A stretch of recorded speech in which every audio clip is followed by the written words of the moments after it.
The Shadow of the Crimson Queen. Chapter 5. A Stone Unlike Any Other.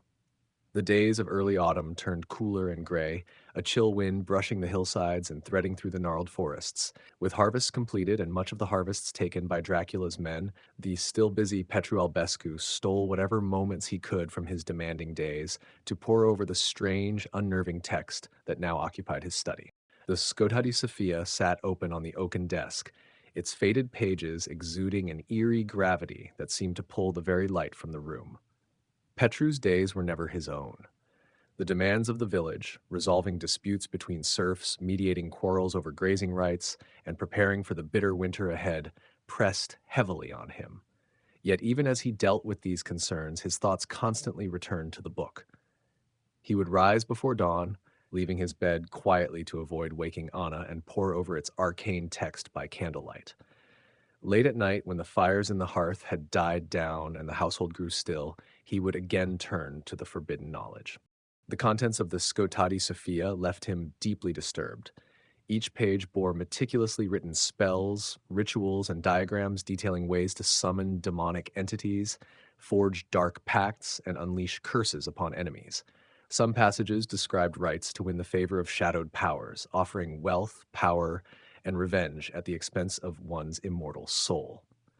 Others were etched with horrifying accounts of ancient sorcerers who had wielded these dark arts, their legacies drenched in blood and ruin. The sheer malevolence of the text seemed to seep into the air, leaving Petru's skin clammy and his thoughts troubled. One evening, as Petru sat hunched over the book, his brow furrowed and his breath shallow, a soft knock came at the door of the study. He glanced up, startled out of his concentration, and found Anna standing there, a tray in her hands bearing a steaming bowl of cabbage soup and a tankard of cider. Her long, beautiful dark hair, once a source of youthful pride, was now streaked with gray. Her face, framed by loose strands, bore lines etched by years of worry and sacrifice. Yet even in her weariness, there was a quiet strength in her gaze that spoke of unwavering devotion. "Petru," she said softly, stepping into the room, "you've been preoccupied so much lately. You barely eat, barely speak. What is this book that holds you so?" Petru closed the tome carefully, as though its very pages might rise up and lash out at her. He leaned back in his chair, sighing as he rubbed his temples. "It's difficult to explain," he began, his voice heavy. "Do you remember the boys, Mihai, Vasile, Nikolai? They found this in the old church. They brought it to me, thinking it might hold something of value." Anna set the tray down on the desk, her gaze flickering to the book. "And does it?" Petru hesitated, his hand hovering over the leather-bound cover. "No," he said at last. "Not in the way they, or I, had hoped. This is no relic of faith, Anna. It is something else entirely, something dark, something that should have stayed hidden." Anna's expression tightened as she took a seat beside him. "Dark? How do you mean?" Petru's voice lowered, as though the walls themselves might overhear. "It speaks of things no Christian man should know. Spells to call upon demons, to curse one's enemies, to bargain with forces that twist the natural order. At first, I thought a monk might have written it as a warning, a record of forbidden practices. But now I'm not so sure. The writing, the tone, it's as though the author reveled in this knowledge." Anna's hands tightened on her lap. "If it's so dangerous, why keep it here? Why not destroy it?" Petru leaned forward, his elbows resting on his knees, the weight of his thoughts dragging him down. "I've thought of that many times," he said, his voice low and strained. "But there's a part of me that wonders if there's something, anything within these pages that could help us. Look around, Anna. Our family situation is deteriorating quickly, and these demons, like Dragomir, they have plans for the village, plans that no longer include the Albescus." His voice cracked, trailing into a pained silence. Anna reached out, her hand warm and steady on his arm, though her own voice trembled with barely contained sorrow. "I know, my love. I feel it too, like we're all sheep being led to the slaughter." Her voice broke as tears filled her eyes. "The children, Petru. The children. What if that book only brings more ruin?" Petru met her gaze, his eyes weary. "Then it must be destroyed or returned to where it was found. I don't believe it is safe to keep it here, not for us or anyone else, but I can't make that decision yet, not until I've verified it." Anna's lips pressed into a thin line. Be careful, Petru. This thing, it's not just a book, it's a weight on your soul. I see it in your eyes, in the way you've changed these past weeks. Promise me you won't lose yourself to it. Petru reached up, covering her hand with his own. I promise. Whatever this thing is, it won't claim me. I'll see to that. Anna lingered for a moment longer before rising. She kissed his forehead, then left the room, her presence like a fleeting warmth against the encroaching shadows. Petru watched her go, his heart heavy with both gratitude and dread. Turning back to the book, he opened it once more. The text on the pages seemed to ripple, the letters shifting subtly under his gaze. Petru's resolve wavered as he read on, the words sinking into his mind like barbed hooks. He told himself it was for his family, for his people. Yet with each passing day, he felt the darkness creeping closer, testing the edges of his faith. The Scotetti Sophia was not merely a book. It was a temptation, a test, and perhaps a curse. And Petru knew he was running out of time to decide its fate. At last, when time permitted, Petru reached the final pages of the Scotetti Sophia.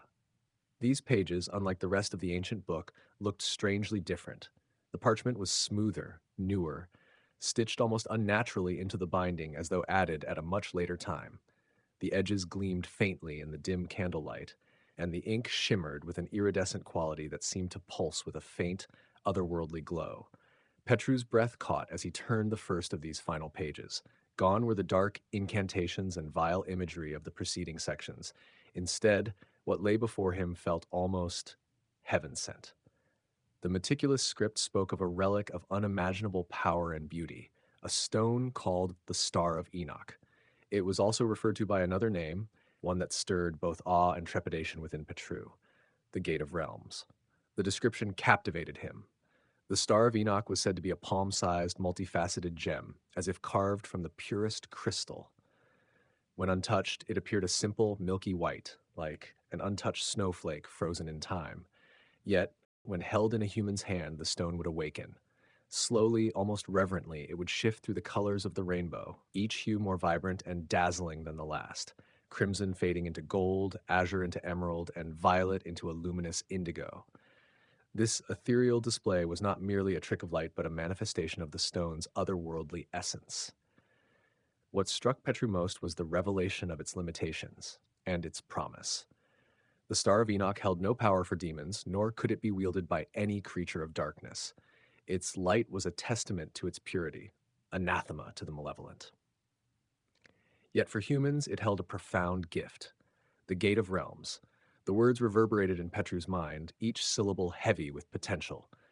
The stone's power, according to the text, was the ability to transport its bearer from one place to another, transcending the bonds of distance and even the barriers of nations. A skilled user, one capable of imbuing the stone with enough energy, could activate its full potential and travel vast distances. It whispered of escape, of freedom, a path away from the cursed lands of Dracula and his minions. Petru's fingers trembled as they traced the words, his mind alight with possibilities. Could this be the salvation they needed? Could the Star of Enoch be the answer to their plight? A way to save not just his family, but the village itself? And yet, as he lingered on the final words of the description, a creeping doubt entered his thoughts. This knowledge, recorded here amidst the profane and the forbidden, bore an uneasy weight that settled heavily on Petru's soul. He stared at the words detailing the stone's activation, a knot of dread twisting in his chest. The method was as troubling as it was extraordinary. To harness the power of the Star of Enoch, the wielder needed to be in the presence of a powerful demon.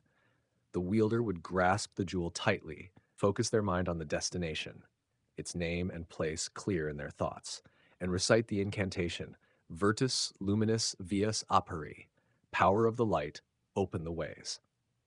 If performed correctly, the jewel would shimmer with a brilliant cascade of colors, its multifaceted surface shifting hues like a living rainbow. In that moment, the demon's presence would be forcibly drawn into the jewel, their very essence converted into raw energy with a thunderous crack. The demon, banished back to hell, would serve as the power source for the stone to open a portal through time and space. Petru sat back in his chair, his hands trembling as they fell to his lap. His breath felt short, as though the very air in the room had thickened. What the text described was a glimmer of salvation, a means to escape Dracula's land. But at what cost? The thought of deliberately confronting such a creature to carry out these means was unthinkable. And yet, without the demon's destruction, the stone would remain dormant, a celestial key without a lock to turn. His mind raced. This was no simple spell, no mere act of will. It required unimaginable courage and a willingness to stand in the shadow of evil itself. More troubling still was the realization that Petru would have to enact this audacious plan himself, and there would be no second chances. He would have to ambush such a creature right here in his own home, where his family still lived. The very thought chilled him to the bone. It would be madness, reckless beyond measure, to lure such an unholy force into their sanctuary.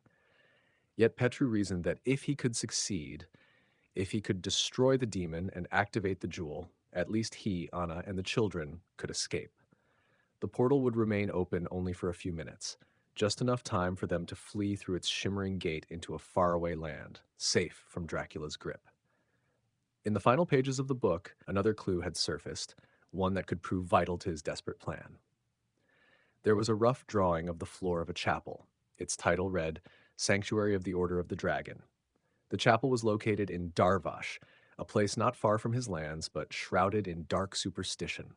Generations of villagers had avoided the haunted forest where Darvash lay, and children were warned never to wander there, lest they fall prey to the demonic entities said to prowl its depths.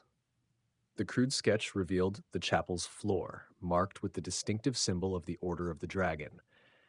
The emblem was a dragon, coiled and ferocious, its tail circling around itself to form an Ouroboros. In the dragon's claws, it held a sword crossed with a scepter, symbols of power and dominion. Around the dragon were 4 cardinal points, carefully noted on the drawing. In the northwest corner of the floor, a cryptic annotation read, "Look here." Petru studied the words, his mind racing. What could the author have meant? The note seemed to suggest that the Star of Enoch was hidden beneath a tile, or perhaps within a concealed chamber. Was it possible that the jewel itself could still be there after all these years? Petru closed the book and stared at the crackling fire in the hearth, its light playing shadows across the room. His house had been a place of warmth, a bulwark against the cold terrors of the outside world. Now it could become a battlefield, a place of unspeakable peril. Was he truly willing to risk it all? He clenched his fists. If it was for his family's salvation, there could be no hesitation. There was so much that was unknown to Petru. He had never traveled far from his own lands, his movements always restricted within the confines of Dracula's domains, carefully monitored and dictated by the Dark Lord's henchmen. Of foreign lands, he knew little, only what faded maps and scattered books in his study told him. Romania, Hungary, perhaps lands even further beyond. He would need to pore over his collection to see what distant place might offer safety, somewhere untouched by the shadow that loomed over his people. Yet, even as his thoughts wandered to distant horizons, the truth weighed heavily upon him. None of it mattered unless the stone could be found. The knowledge, the plans, the hope of escape, all of it would be meaningless without the Star of Enoch. He clenched his hands into fists, his gaze falling on the strange, haunting drawing in the book. Somewhere beneath the cursed chapel in Darvash lay their only chance, shrouded in danger and uncertainty. All was so difficult, the obstacles towering like the mountains around them. Yet for the first time in years, Petru felt something stir in his chest, fragile but persistent. Hope. Hope that perhaps against all odds there was a way out of this darkness, and he vowed to seize it. You have been listening to The Shadow of the Crimson Queen, Chapter 5, A Stone Unlike Any Other. Thank you for following along with this serialized novel by Belladonna Nightshade. Please check back for more chapters to follow. The novel can be found and read on royalroad.com.